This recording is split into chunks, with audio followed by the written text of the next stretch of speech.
अस्सलाम वालेकुम मेरे प्यारे भाई और बहनों, आपका इस्तकबाल है आपके और मेरे रमज़ान लाइफ चेंजिंग व्लॉग के 15वें दिन में। अस्सलाम वालेकुम, खैरियत से हैं? माशाल्लाह, आप तो अपने ही हैं। अब भी अपने। आज आपकी इंडिया में लास्ट नाइट है, शायद के आखिरी रात है। सही कहूँ तो सस्पेंस क्यों आज ये आखिरी रात है इनकी? सस्पेंस में डाल लो। चलिए, पहले आज आपकी आखिरी रात है तो आज की रात को बाबरकत बनाई जाए, साथ में टाइम स्पेंड करके इंशाल्लाह। तो कहाँ चलने का इरादा है? शाहीन बाग चलने का इरादा है हम दोनों की सेम सुन्नी ब्रदर्स जी जी बास्केट बिल्कुल। के साथ Sunny brothers same. Sunny brothers Sunny brothers Sunny brothers जी जी माशाल्लाह। कैसा लगा आपको ये फुट क्रीम? माशाल्लाह से टेस्ट बहुत ही लजीज है। ये हमारे चचा की मोहब्बत है, चचा की शॉप है माशाल्लाह से। चचा ने अपनी मोहब्बत में अपनी शॉप की हमें क्या ये फ्रूट क्रीम माशाल्लाह हमारे भाइयों ने खाया, इन्हें बहुत ज़्यादा पसंद आया। और चचा की शॉप पे जितने लोग हैं वो सारे मेरे सब्सक्राइबर माशाल्लाह से सारे लोग मेरी वीडियो देखते हैं और बहुत ही अच्छा लगता है कि ये लोग काम भी कर रहे हैं और साथ ही साथ इस्लामिक चीज़ों से जुड़े भी हुए हैं, अपने इस्लाम से भी। और बहुत अच्छा ये लगता है कि सबसे बेहतरीन चीज़ है अखलाक। किसी भी जगह रहकर हम अपने अखलाक से अपने इस्लाम को रिप्रेजेंट कर सकते हैं, हर एक फील्ड में रहकर। मुझे इस स्वीट से ज्यादा प्यारी हमारे चाचा की स्माइल लगी माशाल्लाह। हमारे इस्लाम में भी है कि आप हमेशा मुस्कुराते रहें ताकि दूसरे शख्स को देखकर आपको सुकून आ जाए। बिल्कुल बिल्कुल माशाल्लाह, बहुत ही अच्छा लगा। अखलाकी हमारी बंदे यही बात है, और अखलाकी से बेकार है बात है। बिल्कुल माशाल्लाह। इस्लाम ने बनाना अखलाक से बना, तलवार की लोग खाने में मिठास हो या ना हो, चेहरे पे मिठास होनी चाहिए जिसे देखकर सामने वाले के खुश हो जाए। खुश हो जाए, खंदा पेशानी के साथ। तो माशाल्लाह देखिए हमारा अफगानी समोसा आ चुका है। येलो हो गई पहले, इसकी चटनी येलो हो गई। अब अकीब भाई को बहुत पसंद है अफगानी समोसा, तो इसलिए मैंने फरमाइश की मुजफ्फर भाई से क्यों ना हम अफगानी समोसा खाने चलें। एक लंबे वक्त का इंतजार करने के बाद फाइनली हमारे सामने समोसा आ चुका है। बिल्कुल चाहिए बिल्कुल नोट फरमाते हैं। माशाल्लाह, बिल्कुल माशाल्लाह। देख सकते हैं अभी हम तमाम लोग चेयर पर बैठ के खा रहे हैं, तो बहुत से लोगों के अंदर ये कन्फ्यूज़न है कि क्या चेयर पर बैठ के खाना सुन्नत नहीं है, क्या ये इस्लाम के ख़िलाफ़ है? तो ऐसा हरगिज़ नहीं है, क्योंकि पहले जो चेयर पे या बलवा का शिकार हो जाती है वो चीज़ जायज़ हो जाती है, का ये तरीका था। लेकिन अब ये चीज़ आम हो चुकी है। और तो अल्हम्दुलिल्लाह अभी अभी हम लोग शाहीन बाग 40 फुटे से आ चुके हैं और हमारी सेरी भी शाहीन बाग में आज हो चुकी है माशाल्लाह से, और काफ़ी कम वक्त बचा है। तो आकिब भाई को भी निकलना है, तो मैंने जो सस्पेंस रखा था तो उस बारे में आपको बता दिया जाए, तो बता दीजिए आप अपनी खुद ही ज़ुबानों से। भाई अल्लाह के रहमो करम से और आप सब लोगों की दुआ से मैं इस साल भी रमजान में उम्रा करने जा रहा हूँ और इंशाल्लाह मस्जिद नबी में 10 दिन का एहतिकाफ भी करूंगा। और मैं बहुत ज्यादा खुश हूँ क्योंकि अक्सर जैसे मैं यहाँ पर आया, मुजफ्फर भाई का मैं एक मेहमान हूँ, और जब आप मस्जिद नबी में एहतिकाफ करते हैं तो आप अल्लाह के नबी के, हमारे नबी हुजूर सल्लल्लाहु ताला अलैहि वसल्लम के मेहमान बन जाते हैं। बेशक। तो मैं बहुत ज्यादा नहीं, बहुत ही ज्यादा खुश हूँ। शायद मैं अपने अल्फाजों में बयान नहीं कर पाऊंगा। बेशक बेशक, मुबारक हो आपको, बहुत मुबारक हो। और मेरे लिए भी दुआ करिए कि नेक्स्ट रमज़ान हम दोनों मदीना शरीफ में इंशाल्लाह बैठकर इफ्तार करें और वहाँ नेक्स्ट रमज़ान उम्रा भी हो और रमज़ान हमारी वहाँ गुजरे। मुझे अच्छी चीज़ ये लगी कि आकिब भाई सिर्फ रमज़ान गुजारने नहीं जा रहे, बल्कि इनकी असल जो नीयत है वो एहतिकाफ करने की वहाँ। तो बहुत ही मुबारक हो आपको। मेरे लिए भी दुआ करिएगा वहाँ जाके कि नेक्स्ट ईयर मेरा भी बुलावा हो इंशाल्लाह। अगले साल अल्लाह ने चाहा तो हम दोनों भाई इंशाल्लाह एक साथ मस्जिद नबी में एहतिकाफ करेंगे माशाल्लाह जी। और अल्लाह के रहम करम से ये मेरा दूसरा एहतिकाफ होगा, क्योंकि पिछले साल यानी 2024 के रमजान में भी मैं मस्जिद नबी में एहतिकाफ कर चुका हूँ और अल्लाह ने इस साल भी नवाज दिया। बेशक बेशक, भाई करम है मेरे मालिक का। और माजरत खा हूँ कि कल मैं एयरपोर्ट नहीं आ पाऊंगा, लेकिन आका की बारगाह में मेरा सलाम जरूर कहिएगा इंशाल्लाह। ये बिलखुसूस बोलिएगा मत। भाई मैं इससे भी ज्यादा खुश इस बात से हूँ कि मेरे इंडिया में आखिरी सहरी मुजफ्फर भाई ने मुझे करवाई है रमजान मुबारक के महीने की। ये भी मुझे बहुत अच्छा लगा कि मैं अपने आका के मेहमान की आज मेहमान नवाजी कर रहा हूँ, जो कल अल्लाह और उसके रसूल का मेहमान बनने वाला है। आज मुझे ये मौका मिला कि आज मैंने इनकी मेहमान नवाजी की, तो ये भी मेरे लिए शर्फ की बात है। बेशक, दुआ में याद रखिएगा इंशाल्लाह जरूर। और मैं आप सब लोगों के लिए भी दुआ जरूर करूंगा इंशाल्लाह। बस आप सब लोग भी मेरे लिए दुआ करते रहें। जरूर जरूर इंशाल्लाह। खैर आफियत से जाइए, दुआ में याद रखिएगा और सवारी की दुआ जरूर पढ़ लीजिएगा और हेलमेट लगाइए, सेफ्टी जरूरी है ना। ये तो वाकई बहुत जरूरी है। जी जी बिल्कुल, और हम सबको लगाना भी चाहिए बिल्कुल, क्योंकि ये सिर्फ सेफ्टी नहीं है, जान के भी जान बचाने का एक साधन है। बिल्कुल। और जान सिर्फ हमारी नहीं होती, हमारे वालिदैन, हमारे घर परिवार की भी होती है, तो उसका भी ध्यान। और इसलिए अल्लाह फरमाता है वला तुल्कू बियदिकुम इला तालुका, अपनी जान को हलाकत में ना डालो। तो ये सब ना लगाना, हलाकत में डालना अपनी जान को। इधर नबीज़ ड्रिंक तैयार है। और यहाँ रूहानी तलबीना। तो अल्हम्दुलिल्लाह आज हम सब की 15वीं सेरी कंप्लीट हो गई माशाल्लाह।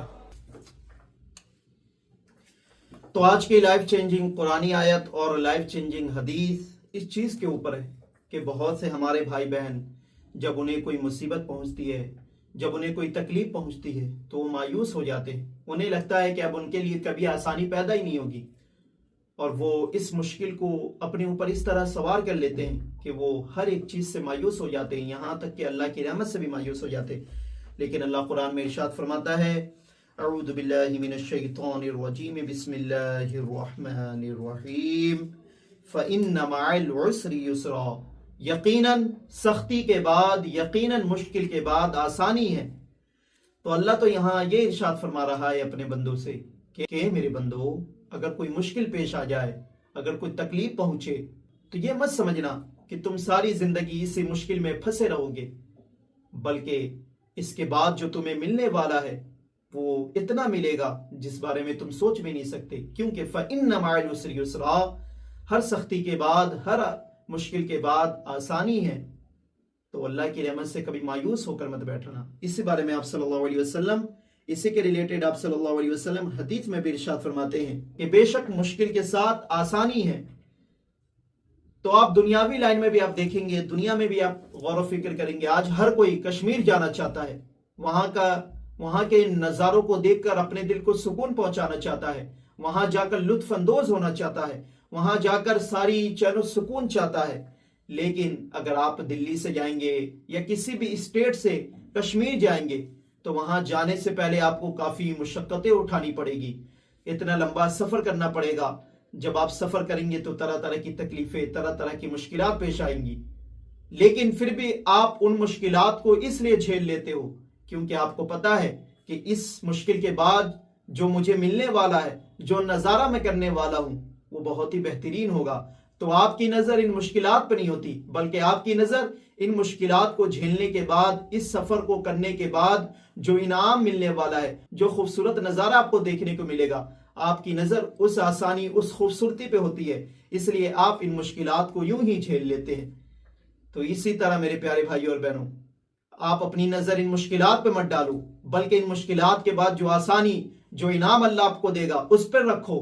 तो आप कभी डिमोटिवेट या कभी मायूस नहीं होगे। तो हमारा ये हक बनता है कि हमें अल्लाह की रहमत से कभी मायूस नहीं होना चाहिए। इसलिए आप सल्लल्लाहु अलैहि वसल्लम इरशाद फरमाते हैं कि अल्लाह अपने बंदों को उसी तरह देता है जिस तरह वो सोचता है। यानी आप पर कोई मुश्किल आ गई, अब आप मायूस होकर ये समझ बैठे कि अब ये मुश्किल मुझसे कभी दूर नहीं होने वाली, तो आपसे कभी वो मुश्किल कभी दूर नहीं होगी, अल्लाह कभी उस मुश्किल को दूर नहीं करेगा। और अगर आपकी ये नीयत होगी, आपको अल्लाह पर यकीन होगा कि इस मुश्किल के बाद तो फ़इन्न मअल उसरि युस्रा, अल्लाह ने फरमा दिया कि मुश्किल के बाद आसानी आनी है, इसके बाद जो चैन सुकून आएगा तो वो तो एक अलग तरह का होगा। तो अल्लाह आपकी मुश्किलात को दूर कर देगा और फिर आपको आसानी पैदा करेगा, क्योंकि अल्लाह आपकी सोच के हिसाब से आपको अता करता है। तो हमें चाहिए कि हमारी नजर इन मुश्किलात पर नहीं होनी चाहिए, बल्कि हमारी नजर अल्लाह की रहमत पर होनी चाहिए और हमें मुश्किलात के वक्त सब्र करना चाहिए। लेकिन आज हमारे भाई और बहन जरा सी मुश्किल आती है उन्हें, वो मायूस हो जाते हैं। जरा सी कोई तकलीफ पहुंचती है या उन्हें कामयाबी नहीं मिलती तो वो मायूस होकर बैठ जाते हैं, डिमोटिवेट हो जाते हैं। तो कभी डिमोटिवेट मत होना, बल्कि अल्लाह ने आपके लिए बेहतरीन सोच रखा है, लेकिन वो तब मिलेगा जब आपके लिए वो बेहतर होगा। अभी अल्लाह आपको तैयार कर रहा है, अल्लाह आपको आजमा रहा है।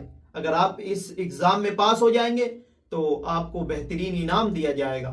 जैसे कि आप हजरत अय्यूब अलैहिस्सलाम का वाकया पढ़कर देख लीजिए, हजरत अय्यूब अलैहिस्सलाम की जिंदगी उठाकर देख लीजिए कि अल्लाह ने हजरत अय्यूब अलैहिस्सलाम को किस किस तरह से आजमाया। अल्लाह ने हजरत अय्यूब अलैहिस्सलाम से माल को दूर कर दिया, फिर भी हजरत अय्यूब अलैहिस्सलाम सब्र करते रहे। अल्लाह ने हजरत अय्यूब अलैहिस्सलाम की औलाद को उनसे दूर कर दिया, फिर भी हजरत अय्यूब अलैहिस्सलाम सब्र करते रहे। अल्लाह ने तमाम मुश्किलात देकर हजरत अय्यूब अलैहिस्सलाम की आजमाइश की, लेकिन फिर भी हजरत अय्यूब अलैहिस्सलाम सब्र करते रहे। यहां तक कि उनकी माल दौलत खत्म हो गई, यहां तक कि उनकी औलाद मर गई, यहां तक कि घर बार उनका टूट गया, यहां तक कि उनके बागातों में आग लग गए, यहां तक कि उनके जिस्म में बीमारियां पैदा हो गई, यहां तक कि उनके रिश्तेदार, उनके चाहने वाले सब उनसे दूर हो गए, क्योंकि वो एक ऐसी बीमारी के शिकार हो गए जिसकी वजह से उनके पास कोई नहीं जाता।